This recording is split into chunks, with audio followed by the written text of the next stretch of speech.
Three kids stories. चतुर लोमड़ी और मूर्ख कौवा। एक जंगल में एक लोमड़ी रहती थी। वो बहुत ही भूखी थी। वह अपनी भूख मिटाने के लिए भोजन की खोज में इधर उधर घूमने लगी। उसने सारा जंगल छान मारा।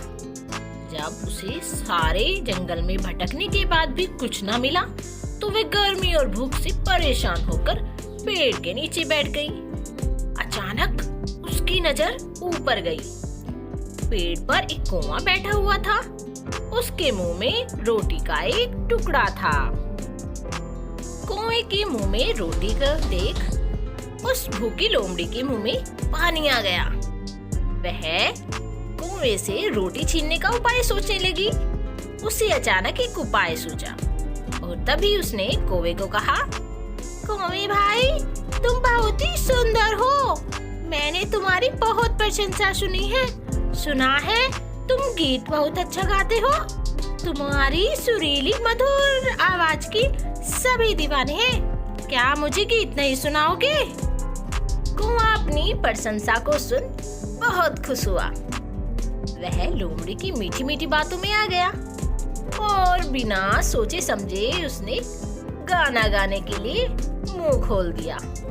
उसने जैसे ही अपना मुंह खोला, रोटी का टुकड़ा नीचे गिर गया।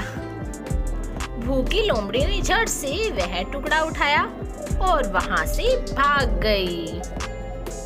यह देख कौवा अपनी मूर्खता पर पछताने लगा, लेकिन अब पछताने से क्या होना था।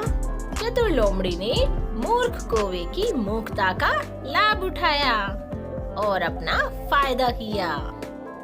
तो मेरे प्यारे दोस्तों, यह कहानी संदेश देती है कि हमें झूठी प्रशंसा से बचना चाहिए।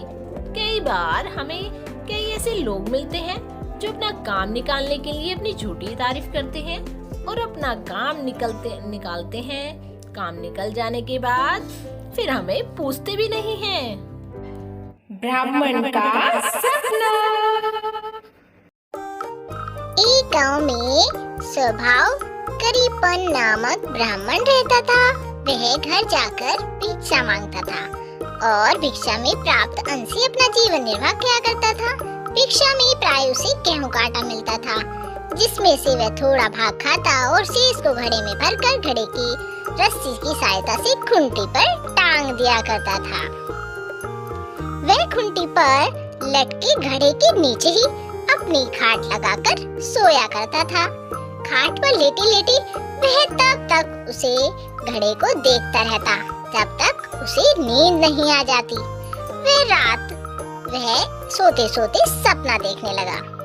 सपने में उसने देखा कि उसका घड़ा गेहूं के आटे से पूरा भर गया है।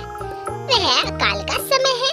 इस अवसर का लाभ उठाकर उसने अपना गेहूं का आटा अच्छे दाम पर बेचकर कुछ धन कमा लिया है।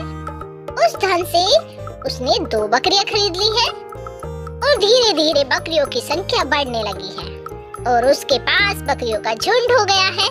बकरियों को बेचकर उसने 2 गायें खरीद ली है और गाय का दूध बेचने लगा है। दूध बेचकर हुए लाभ से उसने कुछ भैंस खरीद ली है। फिर कुछ घोड़े। उसने घोड़ों का व्यवसाय प्रारंभ कर दिया है। 2 दिन रात चौगनी तरक्की कर रहा है। उसके पास धन धान्य की कोई कमी नहीं रह गई है। वह एक आलीशान कोठी का मालिक है और गांव का एक धनवान सेठ बन गया है। गांव के लोग उसका बहुत सम्मान करते हैं और हर कोई उससे अपनी रूपमती कन्या का विवाह करने को आतुर है। एक रूपमती ब्राह्मण कन्या को देखकर उसने विवाह कर लिया है और सुखी जीवन व्यतीत कर रहा है। विवाह उपरांत उसे पुत्र रत्न की प्राप्ति हुई है, जिसका नाम उसने सोम शर्मा रखा है। सोम शर्मा एक चंचल बालक है। उसकी बाल सुलभ क्रीड़ाएं देखते बनती है। एक दिन वह घुड़साल की दीवार पर बैठकर अपने पुत्र सोम शर्मा की बाल क्रीड़ा को देख रहा है। तभी सोम शर्मा अपनी माँ की गोद से उतरकर उसकी ओर आने लगा है। ये देखकर वह क्रोध में आ गया और अपनी पत्नी पर चिल्ला रहा है, अपने बच्चे को संभालो। किंतु घरेलू कार्य में व्यस्त होने के कारण उसकी पत्नी उसकी बातों पर ध्यान नहीं दे रही है। यह देखकर क्रोधवश वह अपने पैर चलाने लगा। सपने ही ब्राह्मण अपना पैर चलाने लगा। जो ही उसने अपना पैर ऊपर उठाया, वह खूंटी में बंधे घड़े को जाकर लगा और घड़ा फूट गया। घड़ा चकनाचूर हो गया और गेहूं का आटा जमीन पर बिखर गया। ब्राह्मण ने सपने में जो हवाई किले बनाए थे वो भी टूटकर बिखर गए। तो इसलिए कहा जाता है, सेक चिल्ली के समान हवाई किले मत बनाओ। सारस और केकड़ा। बहुत समय पहले की बात है। एक घने जंगल के बीचों बीच एक बहुत ही सुंदर झील थी। उस झील में बहुत सारी मछलियाँ और केकड़े भी रहते थे। वे सब बहुत खुशी से मिलजुल कर रहते थे। लेकिन हर रोज उस झील के किनारे एक सारस आकर मछलियाँ पकड़कर अपना पेट पूजा करता था। जब भी सारस झील किनारे आ पहुंचता, तब सारी मछलियों के बीच भाग दौड़ी शुरू हो जाती थी। ऐसे दिन बीतता गया। धीरे धीरे सारस बूढ़ा और कमजोर होने लगा। पहले की तरह वह शिकार भी नहीं कर पा रहा था। सारस बहुत दुखी होकर झील किनारे बैठ गया। सारस का यह हाल देखकर झील की मछलियाँ बहुत खुश हुई। सारी मछलियाँ सारस के सामने तैरने लगी और सारस ने उन्हें कुछ भी नहीं किया, सिर्फ उन्हें देखता रहा और वहीं बैठा रहा। ऐसे कुछ और दिन बीत गए। सारस को वैसे एक जगह बैठा हुआ देखकर केकड़ा सारस के पास आया और पूछा, ए भाई, क्या बात है? कैसे चुपचाप बैठे हो? एक भी मछली नहीं पकड़ी, खाना भी नहीं खाया, क्या बात है? केकड़े की बात सुनकर सारस फूट फूट कर रोने लगा। फिर सारस ने कहा, क्या बताऊं दोस्त, मैं बहुत दुखी हूँ। कुछ दिन पहले एक जोशी ने मुझे कारण बताया कि तुम बहुत ही जल्दी ये जो झील में रहती हो सूखने वाली है। बिना पानी के तुम कैसे जी पाओगे? तुम सब मर जाओगे। तुम लोगों की मुझे बहुत चिंता हो रही है, इसलिए मैंने खाना पीना छोड़ दिया है। केकड़े ने कहा, हैं, क्या बोल रहे हो? यह तो बहुत गंभीर समस्या है, मुझे सबको बताना होगा। सारस की बात केकड़े ने झील की सारी मछलियों को बताई। सारी मछलियाँ और केकड़े मिलकर सारस के पास गए और बोला, क्या बोल रही हो? झील सूख जाएगी, तब हम कहाँ जाएंगे? क्या करेंगे? कोई तो उपाय होगा ना बचने का। हम सब ने तुमको अपना दुश्मन समझा, पर तुम तो हमारे दोस्त निकले। हम लोगों की चिंता के कारण तुमने खाना पीना छोड़ दिया। दोस्त, अब तुम ही कोई उपाय बताओ ना। सारस ने कहा, अच्छा लगा सुनकर कि तुम सबने मुझे दोस्त माना है। एक उपाय है, कुछ ही दूर पर एक तालाब है। अगर तुम लोग चाहो तो मैं एक एक करके तुम लोगों को वहां छोड़ सकता हूँ। सारी मछलियाँ मान गई और कहा, ठीक है, ठीक है।